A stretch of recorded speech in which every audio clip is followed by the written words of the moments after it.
Hello, friends. How are you? We got way more snow here today than we had yesterday. Today would have been the day to do yesterday's video. Whatever. Today, instead, we're talking about Paper Mario, the Thousand Year Door. Finished this last night. Been playing it since Christmas. I believe my brother-in-law got this for me. Been on my wish list for a while. I never played the original. I think this was a DS game, or maybe even before that. I'm not sure. GBA or something. Never played it. Did play whatever the other Paper Mario was on Switch. Enjoyed it, so I thought I would enjoy this. And I did. I think I in my notes I gave it 3 out of 5 stars. I feel like it's just a game. Like it's good in a lot of ways, but it's got typical Nintendo frustrations. I very much enjoyed the story. I very much enjoyed many aspects of the gameplay. The combat was a fun puzzle sort of thing. There's good leveling options. There's good badges, really give you this fun way to kind of tweak your mechanics for the area that you're in. Some areas might have more fire, some areas might have more lightning, whatever. So you can kind of tune a little bit for those areas. That was fun. The story was great. It was a really engaging and fun story with some really humorous moments. But my biggest complaint is just I don't know how long I spent on the game. If I had to guess, I would say it was like 30 to maybe 40 hours total.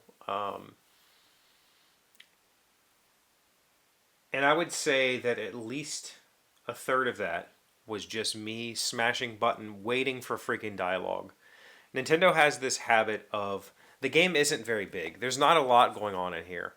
But instead, there is just hours of reading dialogue, or not even reading, waiting for the dialogue, which runs super slow. I'm a fast reader. I want to be able to just hit a button and we're already on and we're going. But no, you have to sit and wait. Hit the button. Hit the button. And you're like hours of this in this game. Seriously, there's a lot. There's a lot of dialogue. In fact, there was one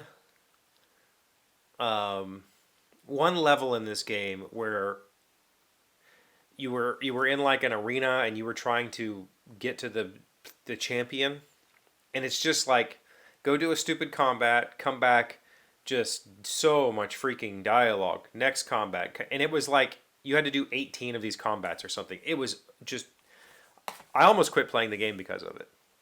On other things, there's other little moments like that where you feel like they did stuff just to make the game longer.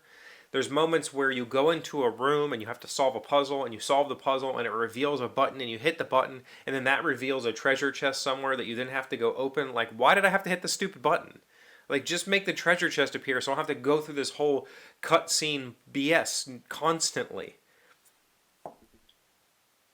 It was frustrating.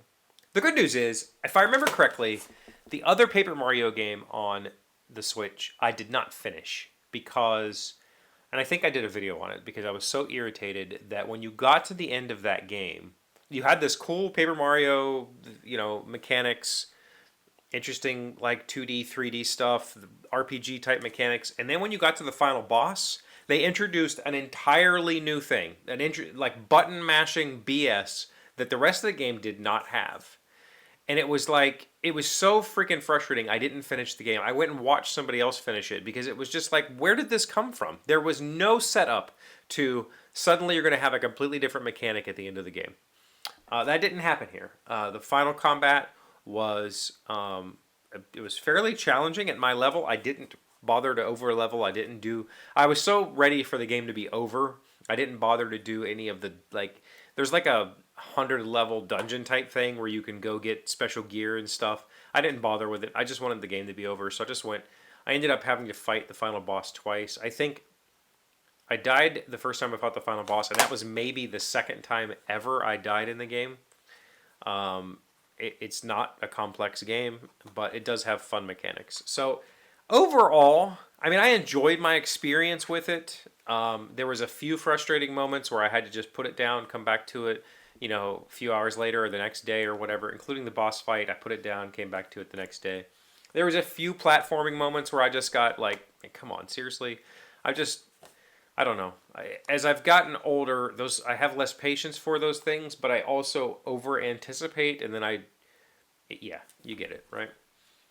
But I thought it was fine. Like it's a fine game. I'm glad I got it. I'm glad I played it. I'm glad I experienced it. I had a fun time with it. There is some after, like there is a bonus chapter, I guess, at the end. I won't play. I don't care that much to go back through and fight the final boss or whatever. Like, not it's not worth my time.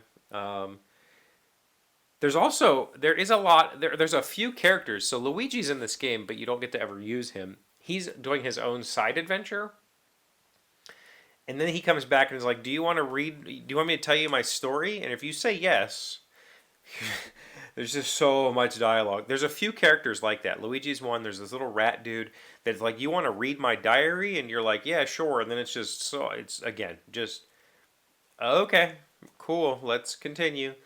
Lots of reiteration moments where you have those like characters telling you something you already know, and you just kind of have to sit through it and just go, all right, let's move on with our lives. I think a lot of that could have been cleaned up, and I would have loved to have a skip dialogue option, or not necessarily a skip dialogue, even just an auto advanced dialogue where I don't have to sit here and push a button. Just let it play, and I can sit and read, and I don't have to feel frustrated. That would have been fantastic. But it's Nintendo. We don't get that. They don't do that.